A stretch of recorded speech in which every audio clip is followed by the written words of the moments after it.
భూపాలపల్లి జిల్లాను తొలగించే ప్రయత్నం చేస్తే చూస్తూ ఊరుకునేది లేదని బీఆర్ఎస్ నాయకులు మాజీ ఎమ్మెల్యే గండ్ర వెంకటరామరెడ్డి అన్నారు. వెనుకబడిన బాంబులగడ్డ ప్రాంత అభివృద్ధికి స్థానిక ఎమ్మెల్యే ఇంతవరకు ఏం చేశారని ప్రశ్నించారు. బస్తీబాట కార్యక్రమంలో భాగంగా భూపాలపల్లి మున్సిపాలిటీ పరిధిలోని 3వ వార్డు సిఆర్ నగర్ బాంబులగడ్డలో బీఆర్ఎస్ నాయకులు మాజీ ఎమ్మెల్యే గండ్ర వెంకటరామరెడ్డి పర్యటించారు. బాంబులగడ్డలో నివసిస్తున్న ప్రజలు ఇళ్లకు పట్టాలు లేక అనేక ఇబ్బందులు పడుతున్నారని, వారి సమస్యకు ఇప్పుడున్న ఎమ్మెల్యే ఏం చేస్తున్నారని ప్రశ్నించారు. ఎన్నికల సమయంలో ఇచ్చిన హామీలు ఏమయ్యాయని గండ్ర వెంకటరమణారెడ్డి ఎద్దేవా చేశారు. 3వ వార్డు ప్రజలకు ఇంటి స్థలాలకు పట్టాలిచ్చి అప్పుడు ఎన్నికల్లో కాంగ్రెస్ అభ్యర్థులు ఓట్లు అడగాలని అన్నారు. బీఆర్ఎస్ నాయకులను భయం భ్రాంతులకు గురి చేస్తే చూస్తూ ఊరుకోబోమని హెచ్చరించారు. రాజకీయాల్లో స్నేహపూర్వక వాతావరణం ఉండాలి కానీ కక్ష సాధింపు చర్యలు ఉండకూడదన్నారు. భూపాలపల్లి మున్సిపాలిటీ అభివృద్ధి జరగాలంటే ఈ ప్రాంతంలో బీఆర్ఎస్ నాయకులను గెలిపించుకోవాలని కోరారు. ఈ బస్తీబాట కార్యక్రమంలో మున్సిపల్ మాజీ చైర్మన్ సెగ్గం వెంకటరాణి సిద్ధు, మాజీ వైస్ చైర్మన్ గండ్ర హరీష్ రెడ్డి, భూపాలపల్లి గ్రంథాలయ సంస్థ మాజీ చైర్మన్ బుర్ర రమేష్, 3వ వార్డు మాజీ కౌన్సిలర్ పిల్లల మర్రి శారద నారాయణ తదితరులు పాల్గొన్నారు.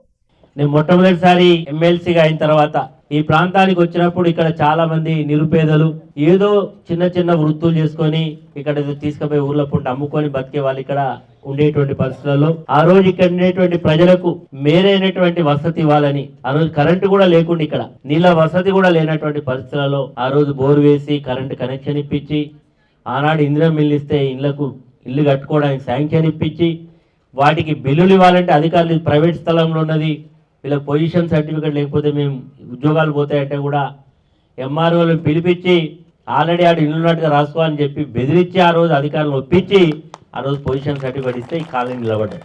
ఈరోజు దినదినాభివృద్ధి చెందుతూ ఇక్కడ రోడ్లు వచ్చినాయి, సైడ్ డ్రైన్స్ వచ్చినాయి, అభివృద్ధి కార్యక్రమాలు జరుగుతూ పోతున్నటువంటి సందర్భంలో ఇక్కడ ఉండేటువంటి ప్రజలకు శాశ్వతమైనటువంటి సమస్యకు పరిష్కారం ఉండాలి, ఈ యొక్క భూమి మీద పూర్తి హక్కు ఉండాలి, ఇంటి మీద పూర్తి హక్కు ఉండాలనే ఉద్దేశంతో వీళ్ళందరూ కూడా మాకు పట్టాలు కావాలని రోడ్ల మీద ధర్నాలు, దానికి అన్ని రాజకీయ పార్టీలు వచ్చి ఈరోజు ఎమ్మెల్యేలు అయిన వాళ్ళు అవుతాం అనుకున్న వాళ్ళు అందరూ వచ్చి మేము మీకు ఇప్పిస్తాం మాతో అవుతుందని చెప్పి ఆ రోజు మాట్లాడితే, ఆ రోజు ఇక్కడ నారాయణ గారు కౌన్సిలర్, నా శారద గారు ఉంటే వారందరినీ పిలిపించిన, వీరందరూ కూడా వచ్చి కూర్చోబెట్టి మాట్లాడిన, ఇది బాబు ప్రభుత్వం ఇవ్వాలంటే ప్రభుత్వ స్థలం అయితే పట్టాలు ఇవ్వడానికి ప్రభుత్వానికి అధికారం ఉంటుంది.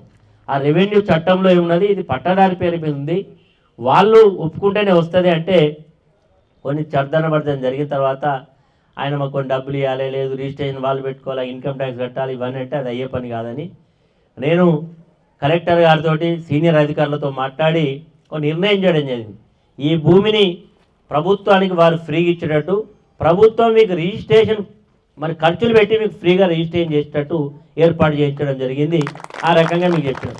ఇప్పుడు ఈరోజు మరి పెద్ద పెద్ద ముచ్చట్లు మాట్లాడు, ఇక రేపు వస్తారు, ఇక ఎలక్షన్లు వస్తున్నాయి కదా, ఇక లిస్టులు వస్తాయి, ఇక మెల్లన్న నీ భూమి ఖాళీ జాగున్నది కదా, ఇక్కడ నువ్వు ఇల్లు కట్టుకో, ఇదిలో మిల్లుస్తాం రాసి లిస్టులు పట్టుకొచ్చి ఇక రేపటికెళ్ళి ఎలక్షన్లు గెలవడానికి ఒక ఎత్తుగడ వేస్తారు. మీరందరూ కూడా విజ్ఞతతో ఆలోచన చేయండి. నిజంగా 2 సంవత్సరాలలో ఎన్నిసార్లు వచ్చాడు ఇక్కడ గెలిచిన ఆయనే? వచ్చిండా ఇక్కడ ఏమైనా ప్రజల యొక్క అవసరాలు చూసిండా? ఎప్పుడైనా మాట్లాడిండా? ఒక్కసారి కూడా రాలే. ఇక ఇప్పుడు మాత్రం వస్తాడు, ఇక వచ్చేటోళ్ళు నచ్చకుండా మొన్న మీటింగ్ పెట్టిందట, పలానా ఆయన వేయండట, నీకు ఇల్లొద్దా, నీ పెన్షన్ రావద్దా, నీ పెన్షన్ ఉంటుందా అని చెప్పి 2 ఏళ్ళు అయింది ఈ ప్రభుత్వం వచ్చి. ఈరోజు నేను వస్తూ ఉంటే చాలామంది వారి యొక్క బాధను వ్యక్తం చేస్తూ ఉన్నారు. ఆ రోజు మాట నమ్మిళ్ళు ఇన్ని పనులు చేసినా కేసీఆర్ గారి యొక్క ప్రభుత్వం ప్రజా సంక్షేమానికి అభివృద్ధి కార్యక్రమాలకు పెద్దపీట వేసిన ఈరోజు అధికారంలోకి వచ్చినటువంటి పార్టీ అనేక హామీలు ఇవ్వడం వల్ల ప్రజలు నమ్మి అవకాశం ఇచ్చిండ్రు. 2 సంవత్సరాలు అయింది. 100 రోజులలో ఈ హామీలన్నీ కూడా అమలు చేస్తామని ప్రజలకు మభ్యపెట్టి ఓట్లు వేయించుకున్నారు కదా. మరి ఇప్పుడు దాదాపు 700 రోజులు దాటింది. మరి 100 రోజులలో పూర్తి చేస్తారన్న పెద్ద మనుషులు 700 రోజులు దాటినా ఈ రోజు వరకు కూడా ఈరోజు చాలామందికి భర్తలు చనిపోయిన వితంతువులు 2 సంవత్సరాలలో ఉన్నారు, వృద్ధాప్యం వచ్చిన వాళ్ళు ఉన్నారు, అంగవైకల్యం సర్టిఫికెట్లు పొందిన వారు ఉన్నారు. వచ్చినాయా కొత్త పెన్షన్? ఈ ప్రాంతంలో ఒక్క కొత్త పెన్షన్ కూడా రాలే. ఆ రోజు కేసీఆర్ గారు 200 పెన్షన్ను 2000 రూపాయలకు పెంచితే ఈరోజు అధికారంలో ముఖ్యమంత్రి ఏమన్నాడు, ఈ నెల అయితే 2000 నేను ముఖ్యమంత్రి ఎక్కంగానే మీకు 4000 అన్నాడు. ఇచ్చిండామా? 4000 ఇచ్చిండా? 4000 ఇయ్యలే.